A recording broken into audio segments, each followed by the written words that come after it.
老夫人，人已带到。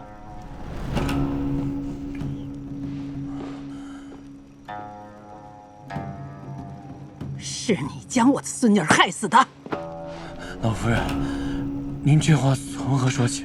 白郎君，今夜六小姐不幸在后院溺毙，寻冤的说看到你在东角门仓皇逃走，快向老夫人解释清楚。我没有，老夫人，不是我。今夜，你好好想想，今夜同谁待在一处？是贺郎君，是贺新明，他约我喝酒，他说，荣老夫人，白郎君所言不错。今夜我摆了一席酒菜，邀他一同坐坐。不过呢，昨日还恨得刻骨铭心，势不两立，今夜却能坐在一起吃酒。贺郎君的心思变得可真快啊！本就没有什么深仇大恨，又有二小姐从中说和，有什么怨结是不能解决的呢？不过白郎君不胜酒力，才吃了2盏就醉了，我亲自将他送到他房里的。接着我就回房睡了，之后他酒醒没醒，又去了何处，我是一概不知。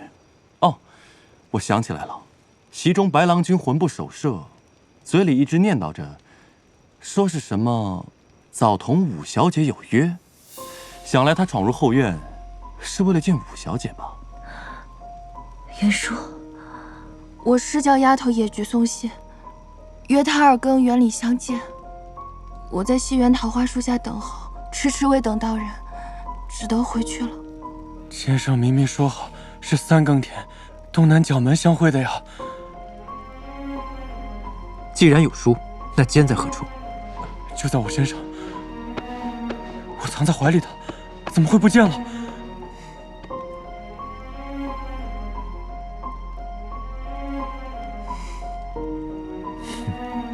杀人总要讲个缘由。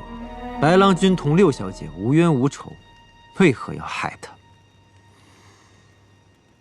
要说六妹与人结怨，除非……会不会是那鞋子？是不是因为那鞋子呀？什么鞋子？你说明白些。祖母，四妹妹今日突然想起，杨郎君房里有个血印，那血印子原是婉婉的。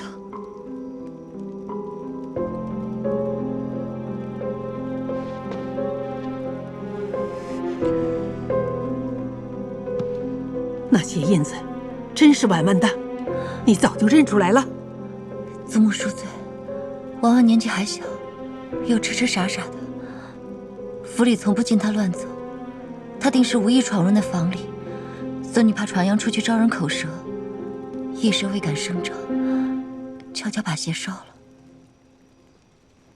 想必六妹妹那夜定是瞧见了什么不该看的，才会招来了杀身之祸。难道谁？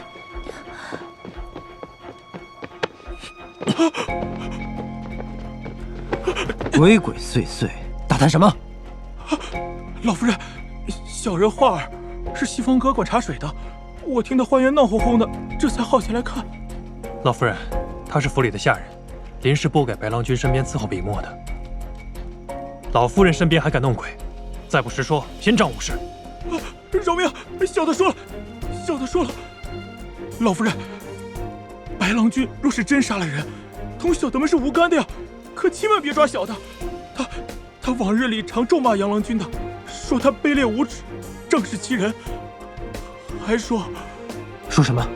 他也是说怪大小姐眼下心忙，千挑万选选了个奸贼，一时又说杨郎君德不配位，必有大灾殃。杨郎君横死，六小姐又没了，小的想起白郎君平日言语，心里越想越怕，这才前来打探的。你扯谎！我何时说过这些话？好啊，这下可没得狡辩了，是你杀了杨鼎琛，又爱叫婉婉撞破，索性狠下心肠将他一并杀了，是不是？要不是巡夜的发现，谁会想到是你做的？五小姐，我记得你曾亲口说过，杨郎君被害的那一日，你同白郎君待在一起，请你替白郎君做个见证。云舒，我老夫人，小姐同白郎君说话，婢子只远远的看着。后来夜风太凉，婢子回去取披风，回来时白郎君也才刚回来。那时云舒闻到桃花香，我想替她摘几朵好看的花来。桃花林和奇兰苑，来回不过一盏茶的功夫。五妹妹这个正件，怕是做不成了。吴妹妹，究竟怎么回事？我不过是个瞎子，旁人欺我骗我，我又如何得知呢？你们逼我做这个证件，我又能给谁作证呢？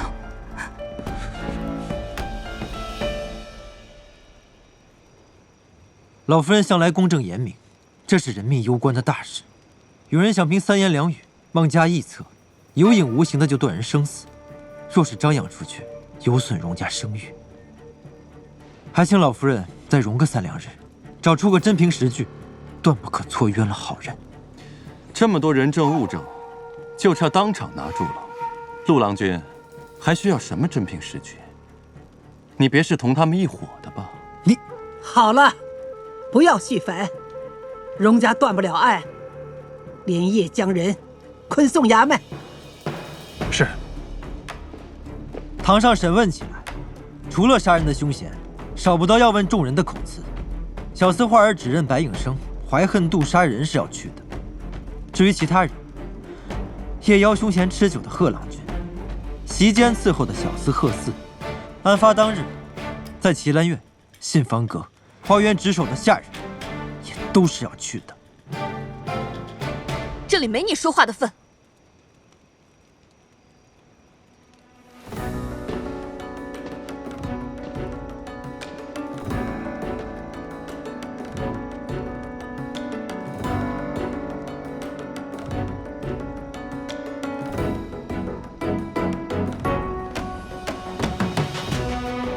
祖母，陆郎君说的极是，为还六妹妹一个公道，该审的都是要审的。好，就照你说的办。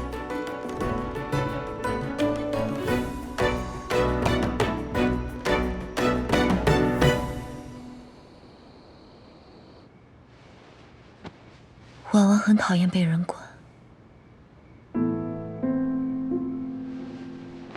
特别怕静。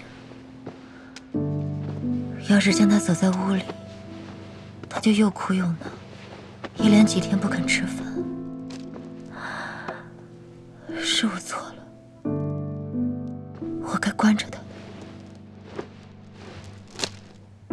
我若是六小姐，可不愿为了苟活，被人当牲畜关起来。没人可以罔顾她的意愿，将她永世囚在这间小屋里。要说错，杀人害人的有错，你哪里有错呢？我知道你心里不好受，但不到沉溺悲伤之时。贺姓名同的二小姐，图谋不小，绝非冲着白应生一人去的。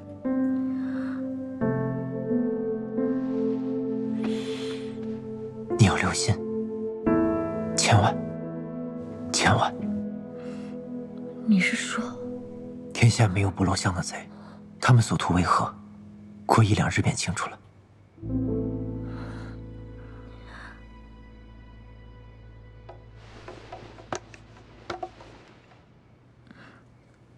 我想先为婉婉治丧。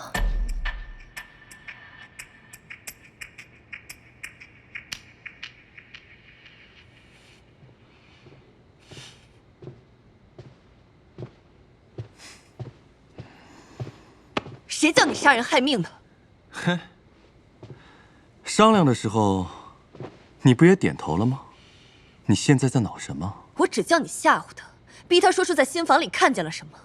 我自有法子哄得他同荣善宝翻脸，揭出真假茶谷的事。谁叫你真杀了他？虽然他是个痴儿，但他也是我堂妹，是荣家的人。你坏了我的规矩。你什么规矩啊？我是不愤老太太偏心，看不惯荣善宝一手遮天，但我也有我的原则，绝不会用下作无耻的手段杀害一个神智失常的孩子。什么老石子的茶谷，也就你们荣家人在意这些虚文。荣善宝在茶行多年垒下的善名，岂是一副假茶谷可以抵消的？如今可好了，荣云丸在他的庇护下死了，他能逃脱干系吗？老夫人嘴上不说，心里恼得很呢。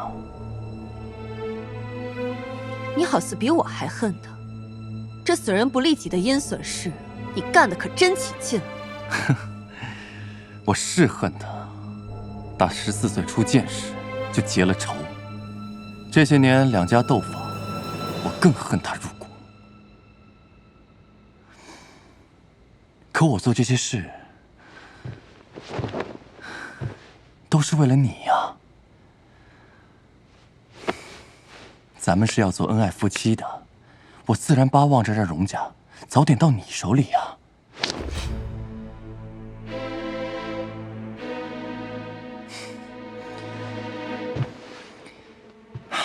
你安心等着，往后还有好多好戏给你瞧呢。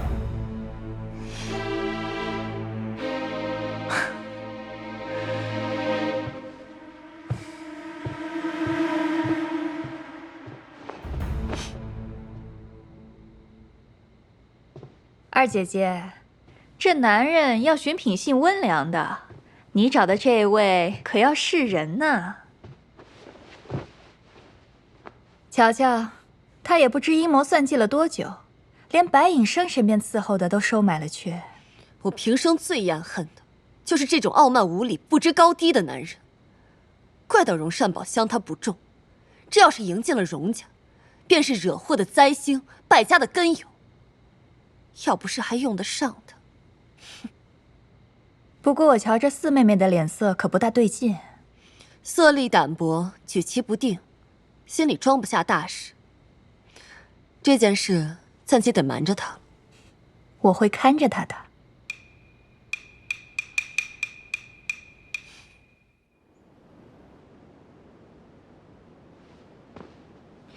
我知道你疼爱六妹妹，叫僧人多念几日经文超度就是了。你还要洗身梳头更衣，亲自送出门去，这可就犯了大忌了。祖母为此生了好大的气。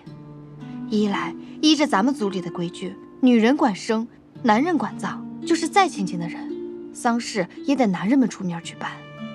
你亲自办丧，沾染了晦气可怎么好？二来，六妹妹处境尴尬，在临济城里就没有容六小姐这个人。祖母不让办丧也在理，你这么做，没得叫人在祖母面前嚼舌头，编排你的不是。我不怕人说，六妹妹也不在乎荣家出面办丧。她出生的时候，我第一个抱的她。她走的时候，有我一个人送也够了。婉婉最喜欢鲜亮的，把我给她新裁的那套鹅黄的拿来。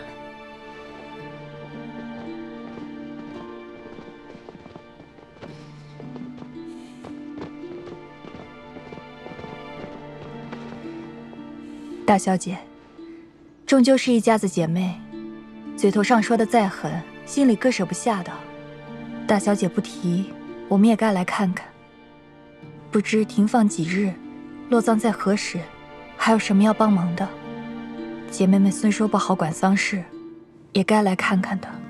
择定了明日丑时出殡，寅时破土，辰时3刻落柩下葬。这么快？大小姐请师傅算过了，六妹妹不幸横死，得在义期里落葬，也不便进祖坟，以防冲撞了家中长辈。六妹妹的事我会亲自安排，不劳外人费心了，请回吧。外人？我不是大房的人了，不是她亲姐姐了。你包揽六妹的丧事，全不许我们插手，凭什么这么霸道？你是她姐姐，你也配？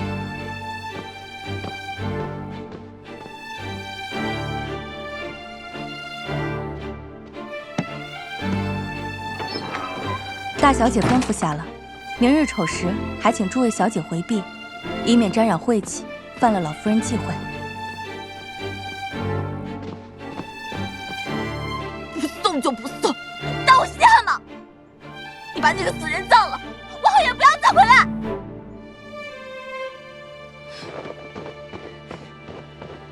四妹妹，四妹妹，你等等我。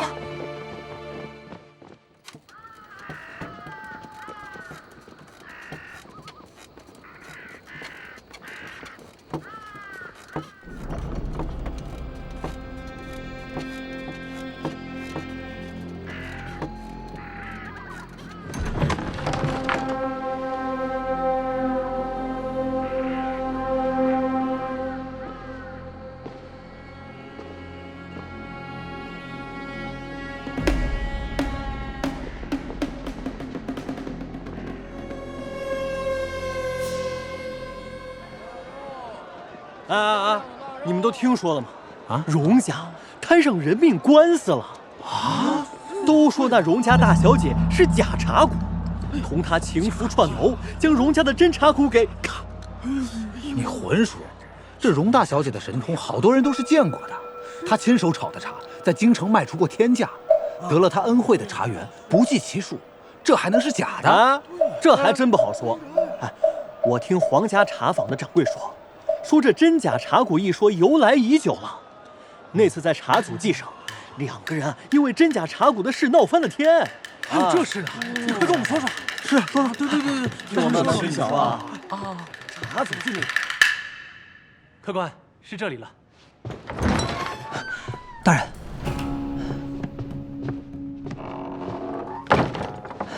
大人，那贺兴明出身名门，不好动的。其他人都带回衙门暂时收押，按你说的，将那白影生单独关押，旁人全都关在一处，留了个探子，看是否有人串供。可那个华儿咬死自己只是听了几句闲言，天天大喊冤枉。这些世家贵族的下仆啊，奸猾得很，不论怎样拷打，都是天聋地哑，万事不肯说的。自打进了荣家，身边多了个耳报神，我才知道他们的厉害。别看主人家自诩身份，其实下仆之间合抱勾连，消息灵通的很。这大宅里的秘密，常常逃不过他们的眼。我得想办法撬开他们的蚌壳子。怎么撬？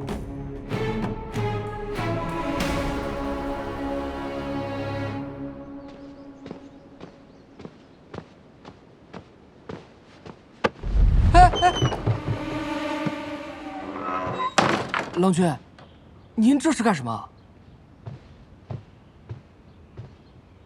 哎，君代啊，每日申时你就不见了，是去给大小姐传信了吧？冤枉啊，郎君，小的哪敢呢？你是荣家的下仆，听命于大小姐也是理所应当，我不怪你。不过有句话我得问你，我是你家大小姐的什么人啊？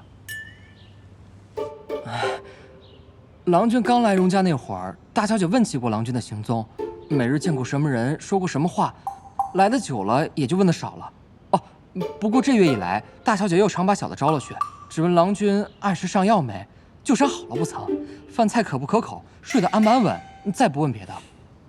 哎，大小姐用心至此，郎君地位不问可知，但凡小的要是长了眼睛，万不敢乱讲话的。哦，是吗？郎君是不是有差事要派给小的？我是有事要吩咐你，但此事涉及命案。这一阵子我见过什么人，说过什么话，叫你去办的事，暂且都不能让大小姐知道。你敢不敢应？小的在郎君身边侍奉，早就看出郎君智谋非凡，手段厉害，将来是有大造化的。小的这点微末伎俩都逃不过郎君的法眼。小的出身寒微，在荣家不过是个低等杂役，若蒙郎君赏识不弃，小的愿效犬马之劳，也为自己博个前程。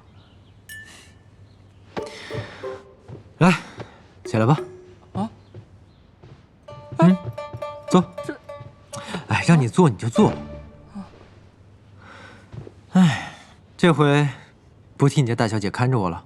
哎，郎君同大小姐早晚是一家的，那小的对郎君忠心，就是对大小姐尽忠了。自此以后，小的不该说的不说，不该问的不问，但凭郎君吩咐行事。好，我命你去牢里待上几天。啊！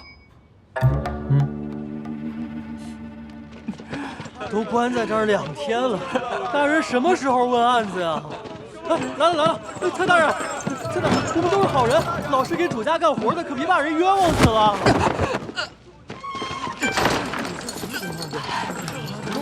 啊，你不是跟在陆郎君身边的那个吗？你怎么也被关进来了？哎呦，屁股都被打开花了，可真惨！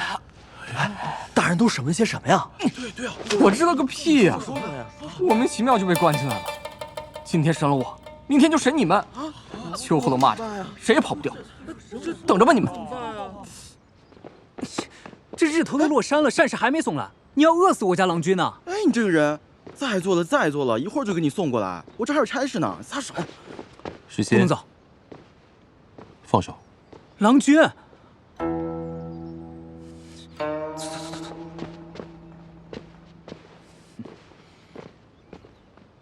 我这里有，先拿去吧。西方阁的下人少了，生活上多少有些不便。城管室一从庄子上调了新的得用的人，还请阎王君海涵。无碍的，只希望郎大人能早日查明真相。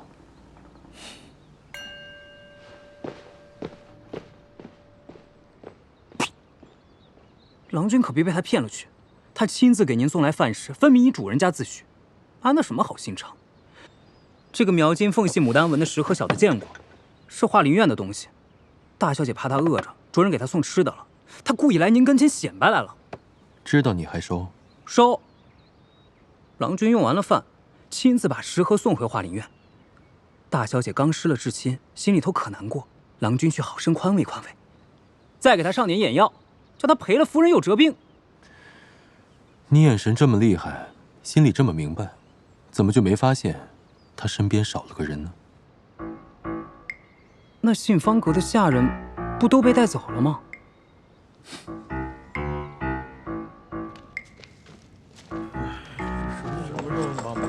提人。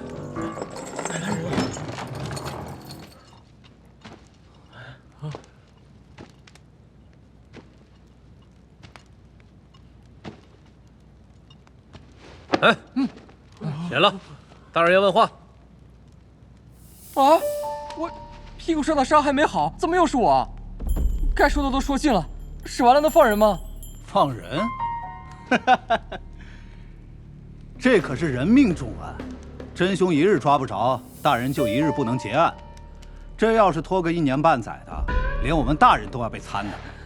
到时候啊，你们这些人呐，就等着烂在里边吧。啊！饶命啊，大人！饶命啊，大人！我们什么都不知道，大人！是啊，是呀，大人！哎，想不想出去？昨天说那个数，瞧您说的，就是把小的称斤论两插上草标，也凑不齐20两啊！瞧你那小气劲儿，咱也不白收你的礼。你是这衙门上上下下的啊，牢头、班头、师爷、书吏，哪个不得要打点的？一个大活人，还能当个屁，说放就给放了？哼，怕是哄人吧？又未曾杀人放火，大然审不出来，早晚得放人。衙门什么地方？来来回回过审，关3、5个月，那都常有的事。干政都要登名造册，这白纸黑字落下了，哎，就是大罗神仙来了，咱也不敢轻易放。走不走？来，把那个带走。大人，冤枉！大人，冤枉！大人，差役大哥，我有20两，求求你放我出去吧！哎！叫什么叫？给你说了多少遍了，让你收敛着点，你还这么明目张胆的。这事儿要是捅到大人那儿去，够你喝一壶的。哎呀，下个月老爷过寿宴，这教戏班子的银子还没着落呢，后院小湖畔还缺块太湖石，咱这不也是尽遍孝心吗？不是？嘿嘿，嘿嘿嘿，哎，差役大哥，我真的有银子，求求你放了我吧！重要干政，40两。哎，你是要20两吗？1年的进项都给了他们，我拿什么回家养活老娘弟妹？一家子喝西北风去？没有，管死了也没有。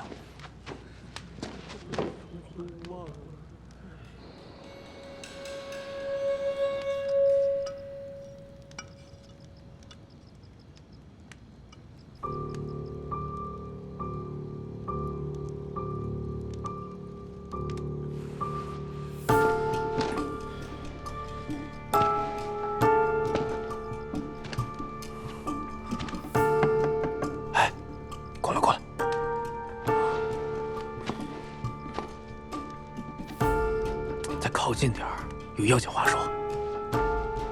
过来。想出去吗？想。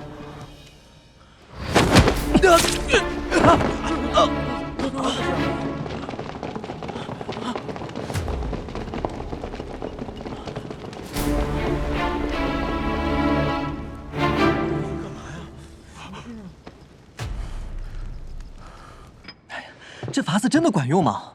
事情闹得这样大，荣家一再施压放人，再没有真凭实据，就算是知府面前，我也不好回话了。别急，这火烧眉毛的事，我哪能不急啊？你说的语言不详，我还真不知你要如何拿人。这茶叶太涩，苦味也重，不好。你到底有没有在听我说话啊？郎君，小的把他们都逮住了，果真拿住了，带上来。跪下！大人，卑职幸不辱命。郎君命小的同几位差役大哥做成圈套，果然这个画儿就上当了，主动献出20两银子，尽快从衙门里脱身。荣家一个下等仆役，辛苦干上1年的活计，也不过得了20两，除了吃穿嚼用，剩不下几个钱，更何况这些年轻的小厮，时常聚众吃酒耍钱，手头上根本就不宽裕。衙门里也养不来那么多闲人，放人也是迟早的事。急慌慌献出20两，必是心内有鬼，急于脱身。看，他脖子上的伤，是不是喝4干的？大人，这狗东西砸了喝水的瓦罐，藏在手里，一心想要灭口呢。花儿，旁人都想要害你性命了，你还要执迷不悟吗？说吧，从哪儿得来的银子？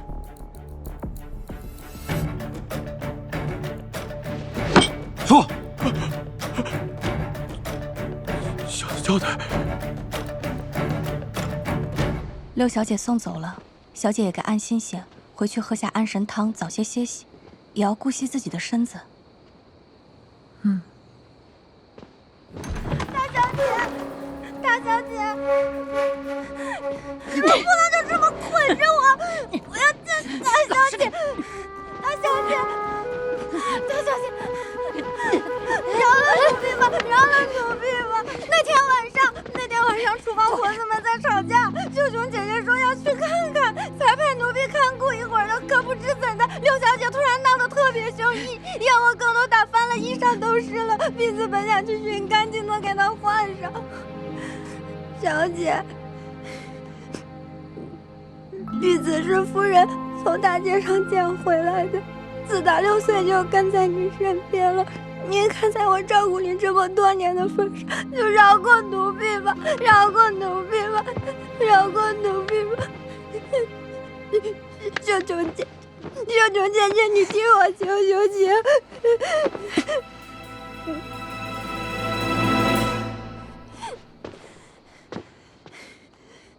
小姐，那天是绣球擅离职守，婢子是大人上过。小姐，真的不是婢子的错。小姐，你可能这么多年的情分上。情分？小姐是主，你是仆，你同小姐有哪门子情分？若不是夫人小姐当年收留，你们一家早就饿死了。救命厚恩不思达报也就罢了，莽撞生事，心窄不容人，两面三刀，背信弃义，桩桩件件，小姐都看在眼里。今日小姐忙着处理丧事，没空处置你。但你背地里干的那些事，剐你100次也够了。给自己留点体面吧，带下去。小姐，奴婢知错了。小姐，是二小姐，起来！二小姐让我带6小姐去。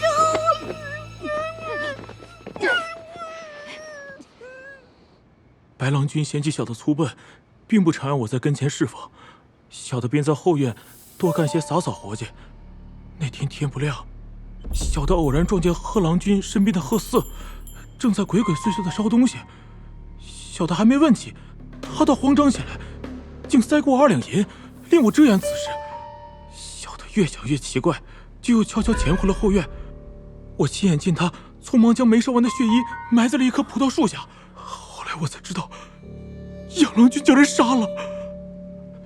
再往后，贺郎君找上了我，另许我50两，叫我说了那些话。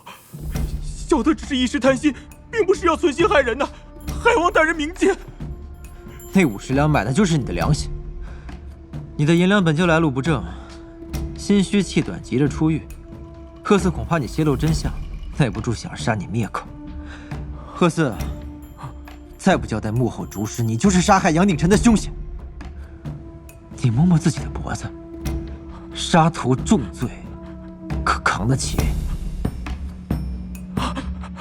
是我家郎君。小姐，贺郎君在外求见。叫他进来。是。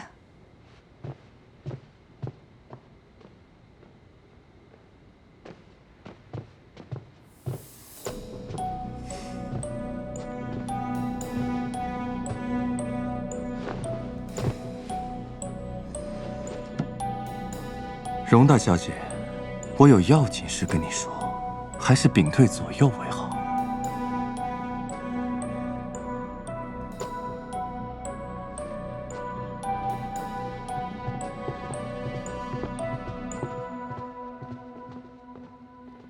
我家郎君让我拿了血衣去烧，小的烧到一半，怕郎君事后灭口，想着给自己留个证件，就把剩下的残片埋在树下了。我先回荣家，你殿后人手，随后就来。哎，你急什么呀？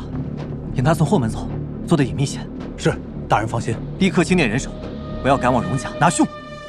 季四少出了真假查骨一事，市井坊间多有议论。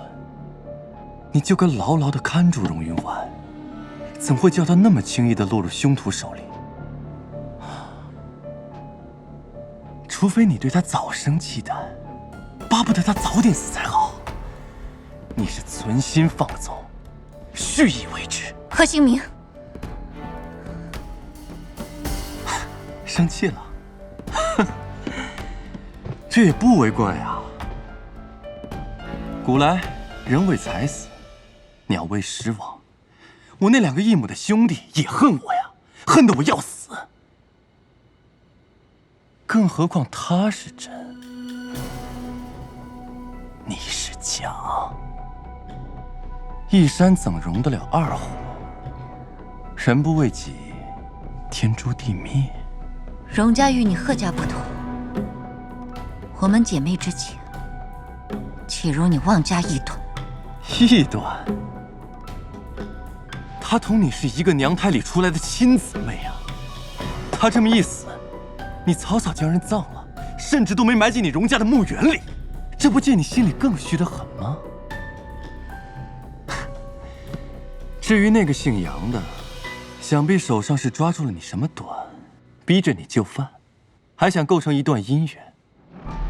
这样的话，所有的秘密也好一床大被掩过，是不是啊？荣善宝，你怕了？住口！荣善宝，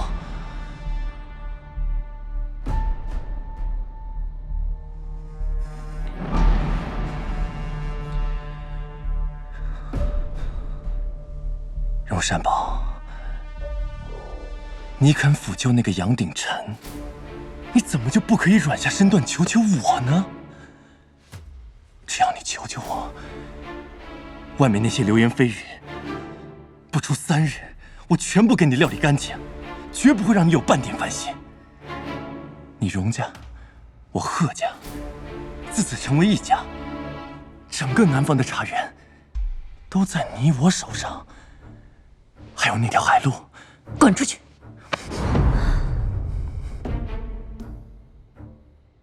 我是机关算尽，步步为营，可我都是为了你啊！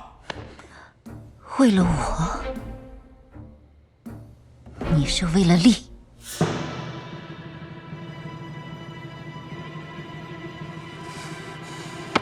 荣善宝，你明知荣贺两家多年为敌，你憎我、厌我、疑心我。我明知道我不该、不当、不能，可是我还是来了。我第1年见你走岔路的时候，我曾悄悄尾随你许久，我暗中对自己发誓，我要叫你生命中所有的死敌在沙漠里腐朽。可是我亲眼见到你杀死悍匪、毒蛇，美丽的双手上沾满鲜血，我比自己做成生意还要欢喜。可这么多年来，你救活了多少茶林，是无数茶民心中的神奇。可在这个家里，你总是被人误解、构陷，我心疼，我真的心疼。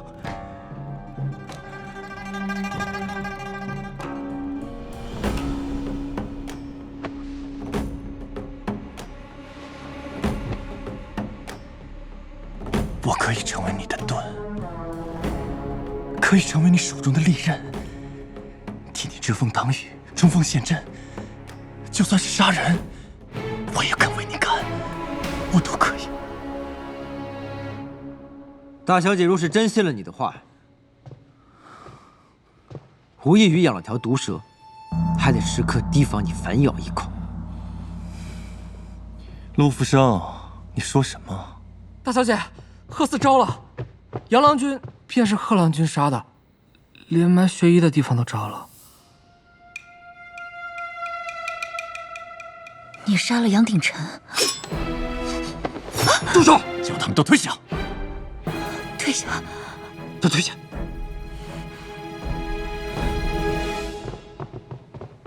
你也出去！贺郎君，你是虎丘茶贺家的传人，为何要自毁前程，谋死杨鼎臣？自小我想得到的，就没有我得不到的。你若是不与我，我宁可你粉身碎骨，也绝不再与旁人分离。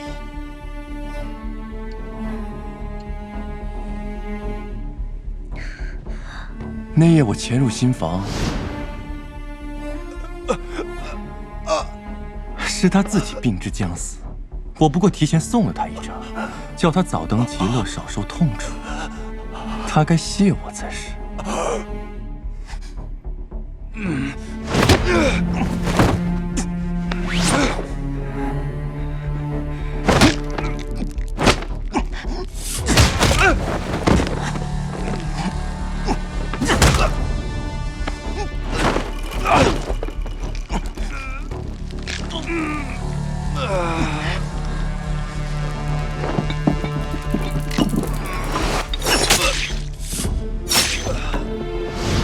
那你为何要杀荣云婉？这杨鼎臣再三纠缠，惹人厌烦。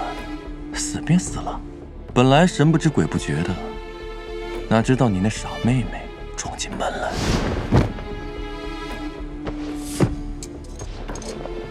姐姐，姐姐，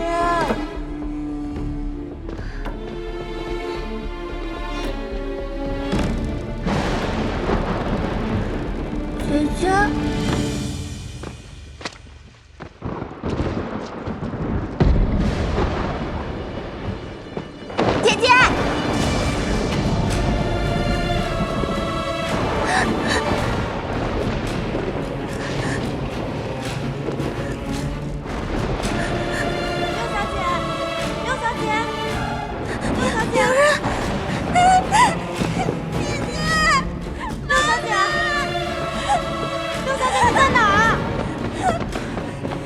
跑到这儿来了！有人，有血！这可不是六小姐乱跑的地方，被人发现，婢子可要挨骂了。快走，走！我不知他是否看清了我的脸，为防他将来坏事，自然是要永除后患才好。善宝，这二人，一个是缠你的无赖，一个对你大有妨碍，我一并将他们都杀了。我是不是待你很好啊？我宁可一世姻缘断绝，也绝不会要一个谋死人命、包藏祸心的男人。那就一起死吧。等等，你就不想知道杨鼎琛攥住的是什么把柄？荣家的宝物就藏在我这间房里，杨鼎琛也不知从何处探知，竟以此为要挟，逼我下嫁给他，否则便要向祖母告发。那地窖里还有一条道，可通往临济城的南码头。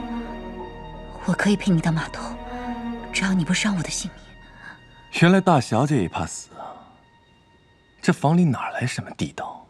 怕不是你的拖延之计吧？大小姐虽受老夫人看重，可荣家又不止她一个女儿，以防家产旁落，大小姐自然要未雨绸缪了。她守着一座金山，私藏些财宝又算什么？但贺郎君，你要快快决断，若是再晚了，等衙门的人到了，大罗神仙也救不了你。我不会拿自己性命冒险。将那灯盘下方右转3圈，便知真假。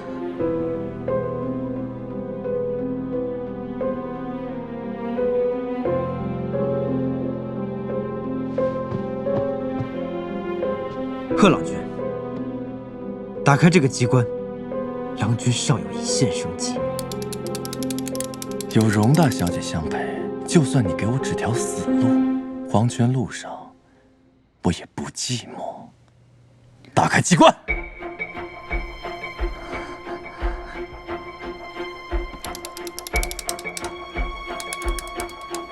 快，进去击打凶手！打开，快点！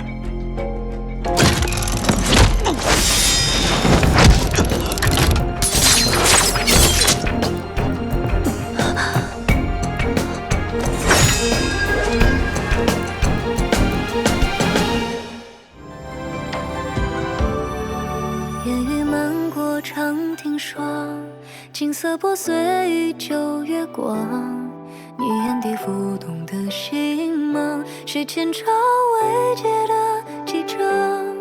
若山河是褪色的诗行，我愿做笔锋千年守望。烽火燃尽时问你眉间苍凉，爱是永不坠落的晨光。墨香映透江湖长，剑影割裂浮世画。你掌心交错的迷惘，困住我轮回的流浪。把誓言刻进断崖怎样？任风沙世故不肯相忘。当情势坍塌，趁几分飞扬，你仍是不灭的信仰。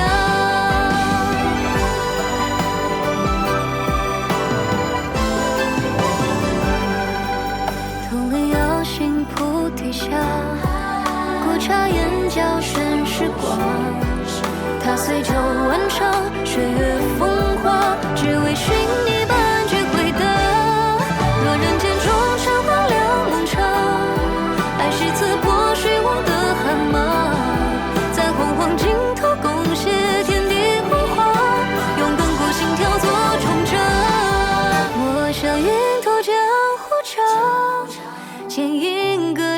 是我。你将信将错的迷惘，困住我轮回的流浪，把誓言刻进断崖残阳，任风沙世故不肯相忘。当情绪它暗它成气氛飞扬，你仍是不灭的信仰。同里有幸菩提香，古茶眼角深时光，打碎旧万场雪月风华，只为寻你半句回答。若人间终成荒凉梦场，爱是刺破水网的寒芒，在洪荒尽头共写天地昏黄，用亘古心雕作终章。